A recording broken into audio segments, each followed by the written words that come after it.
back, Little Warrior Church. It's time for another Bible reading. If you are here for podcast, this is a Facebook group. If you would like to join the Facebook group, go to Facebook, look Little Warrior Church, and there we are. Without further ado, let's get some Bible reading for today. Today we're going to be in Joshua 21, so let's just go ahead and get into it.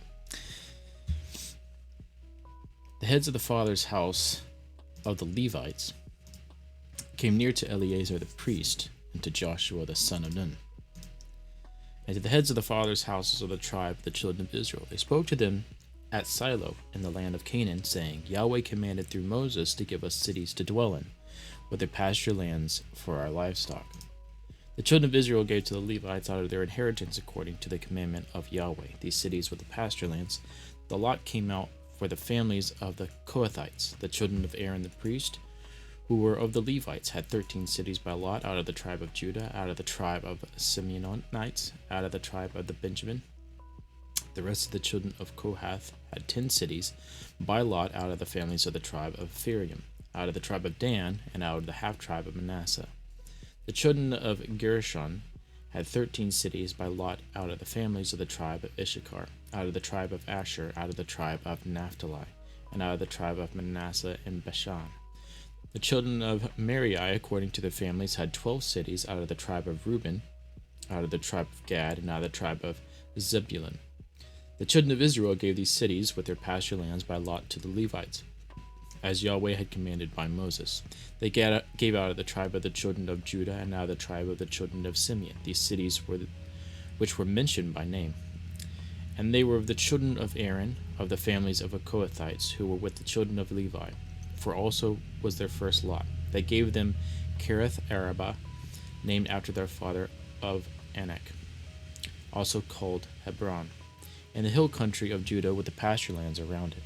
But they gave the fields of the city and its villages to Caleb the son of Jephunneh for his possession. To the children of Aaron the priest they gave Hebron with its pasture lands, the city of refuge for the manslayer, Libnah with its pasture lands, Jeter with its pasture lands, Eshna with its pasture lands, Helon with its pasture lands.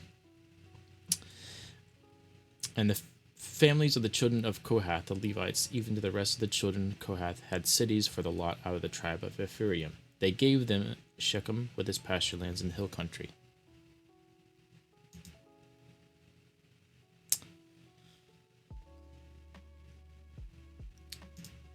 And all of this is just repeating itself. Let's start in verse 43 here. So Yahweh gave to Israel to the land which he swore to give to their fathers.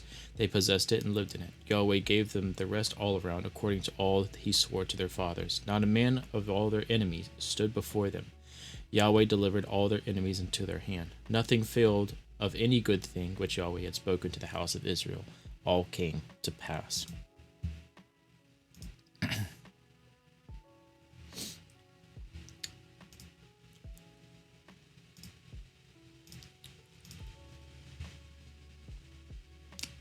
Starting in verse 22, let's go to verse 1. Then Joshua called the Reubenites, the Gadites, and the half-tribe of Manasseh, and said to them, You have kept all that Moses, a servant of Yahweh, commanded you, and have listened to my voice in all that I command you.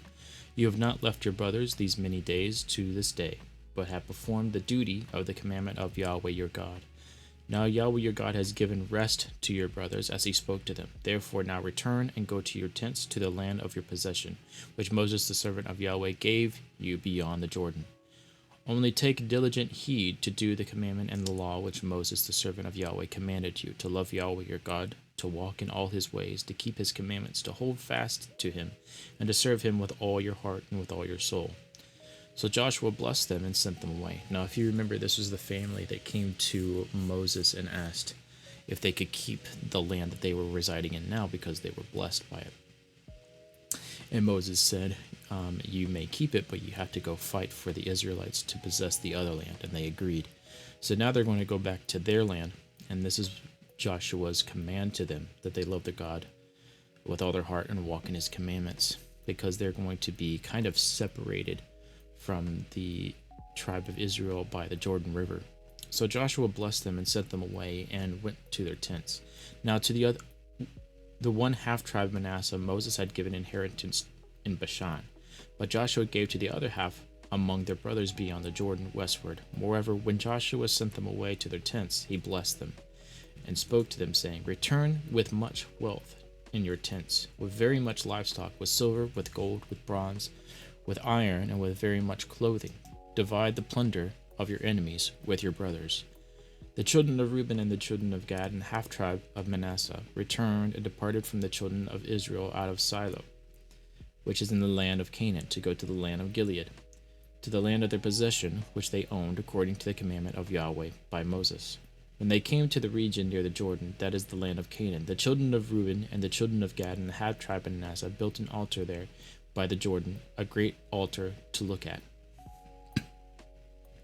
The children of Israel heard this. Behold, the children of Reuben and the children of Gad and the half tribe of Manasseh have built an altar along the border of the land of Canaan in the region around the Jordan, on the side that belongs to the children of Israel.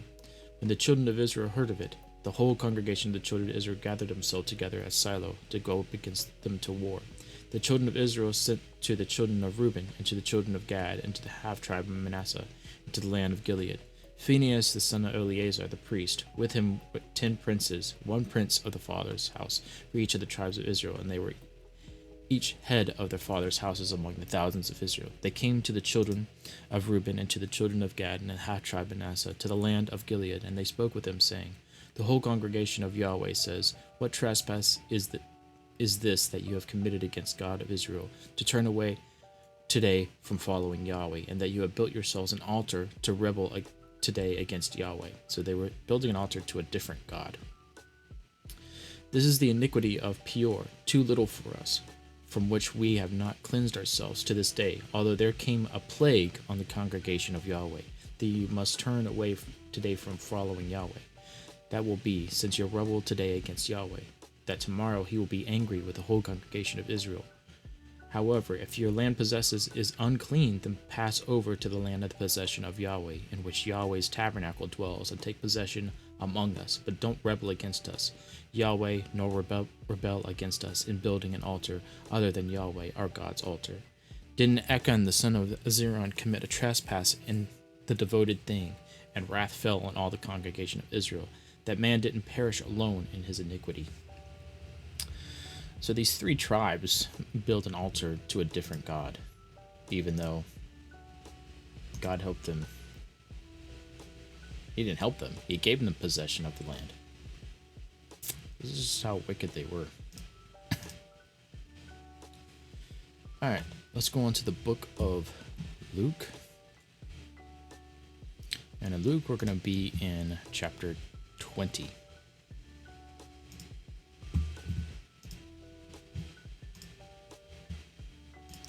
Starting in verse 1. On one of those days, as he was teaching the people in the temple and preaching the good news, the priests and the scribes came to him with the elders. They asked him, Tell us, by what authority do you do these things? Or who is giving you this authority? If you remember, they thought that he was in league with Beelzebub, which was Satan. So my guess is they were trying to trap him. He answered them, I also will ask you one question. Tell me, the baptism of John, was it from heaven or from men?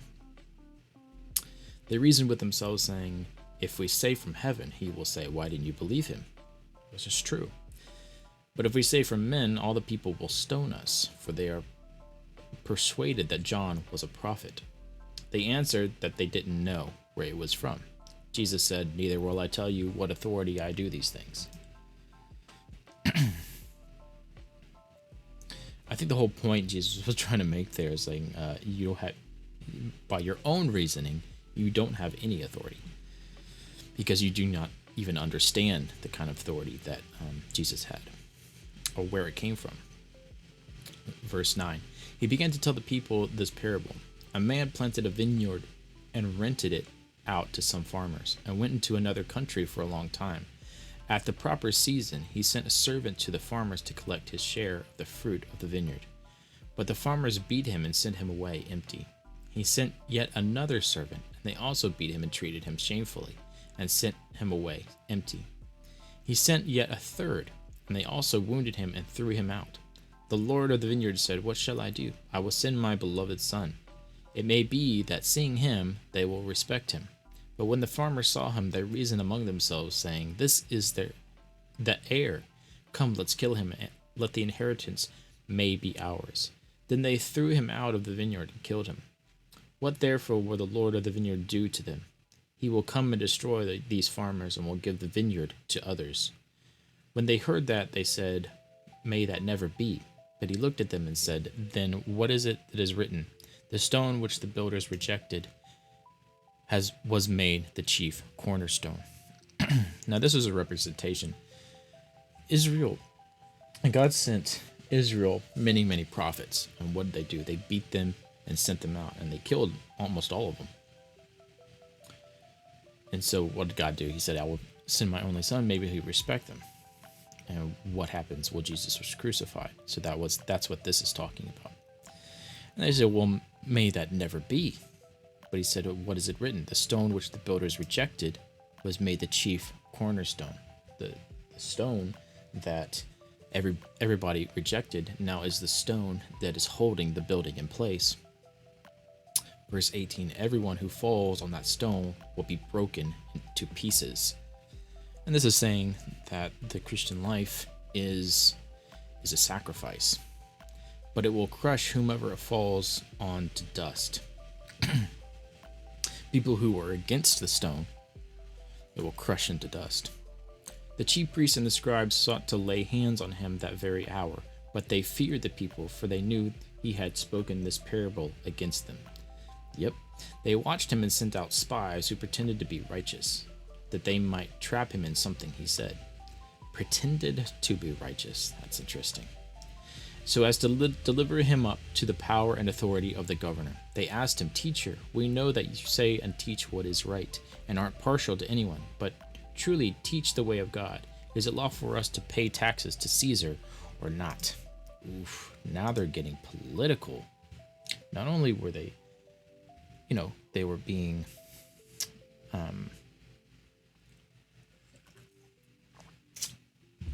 I'm thinking righteous, but I know that's not the word.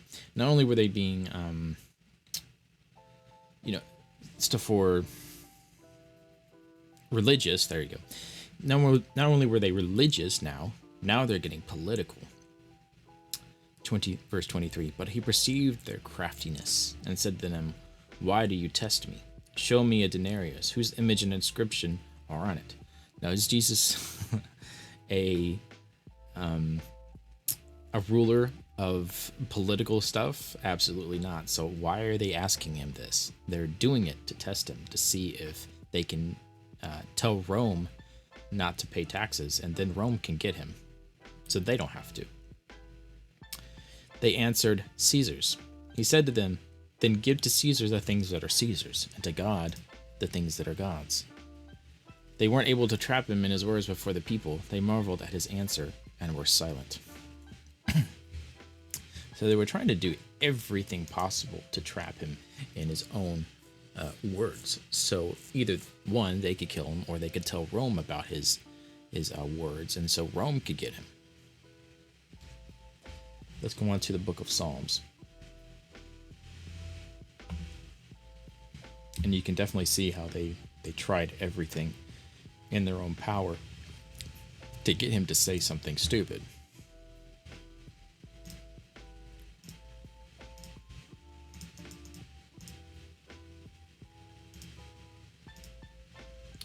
Psalms 89. I'm going to start in verse 1. A contemplation by Ethan, the Ezrahite. I will sing to the loved kindness of Yahweh forever. With my mouth I will make known your faithfulness to all generations. I indeed declare, love stands firm forever. You established the heavens, your faithfulness is in them. I have made a covenant with my chosen one. I have sworn to David, my servant. I will establish your offspring forever and build up your throne to all generations. Selah. The heavens will praise your wonders, Yahweh, your faithfulness also in the assembly of the holy ones. For who in the skies can be compared to Yahweh? Who among the sons of the heavenly being is like Yahweh, a very awesome God in the council of the holy ones, to be feared above all those who are around him? Yahweh, God of armies, who is a mighty one like you? Yah, Your faithfulness is around you. You rule the pride of the sea. When its waves rise up, you calm them. You have broken Rahab in pieces, like one of the slain. You have scattered your enemies with your mighty arm. The heavens are yours. The earth also is yours. The world in its fullness. You have founded them. You have created the north and the south. Tabor and Hermon rejoice in your name. You have a mighty arm. Your hand is strong, and your right hand is exalted.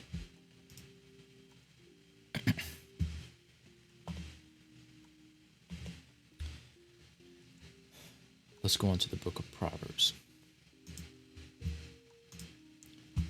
Proverbs 13, 15 through 16. Good understanding wins favor, but the way of the unfaithful is hard. Every prudent man acts from knowledge, but a fool exposes folly. Dear Lord, thank you for this day. Thank you for everything that you've given us. Help us understand your word as we are going throughout this year. Help us understand what your plan is for us and what we should align ourselves with your plan. Dear Lord, we pray for healing, and if not healing, Lord, pray for strength to endure. In the name I pray. Amen. All right, guys, thank you for joining me on April the 20th. I will see you guys tomorrow, April 21st. See you later. Bye.